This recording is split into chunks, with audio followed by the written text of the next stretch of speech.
नमस्कार। आज का टॉपिक ये है, आज का कंटेंट ये है कि हमें गंगा नदी में फूल या अस्थियों को फूल कहा जाता है, का विसर्जन पवित्र नदियों में क्यों करना चाहिए।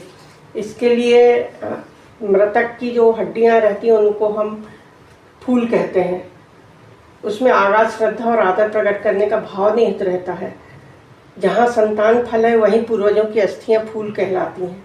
जैसे पवित्र नदी में विसर्जन करने के दो कारण हैं। जितने वर्ष तक पुरुष की अस्थियां गंगा में रहती हैं उतने हजार वर्षों तक वह स्वर्गलोक में पूजित होता है। गंगा को सभी तीर्थों में परम तीर्थ और नदियों में श्रेष्ठ माना गया है। सभी प्राणियों को, महापतियों को भी मोक्ष प्रदान करने वाली है। गंगा सर्वसाधारण के लिए सर्वत्र सुलभ है, चाहे वो अमीर हो चाहे गरीब हो। उत्तम गति की इच्छा रखने वाले, पाप से उपचित करने वाले सभी प्राणियों के लिए गंगा के समान और कोई दूसरी नहीं है।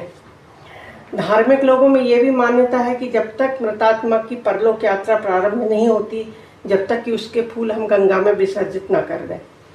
मृतका की अस्थियों को गंगा आदि पवित्र नदियों में विसर्जन करने की प्रथा के पीछे साइंटिस्ट रीजन ये है कि गंगा नदी के सैकड़ों वर्ग मील भूमि को सींचकर उपजाऊ बनाया जाता है, जिससे निरंतर प्रवाह के कारण उपजाऊ शक्ति घटित रहती है।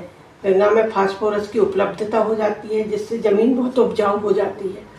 ये इसका साइंस है।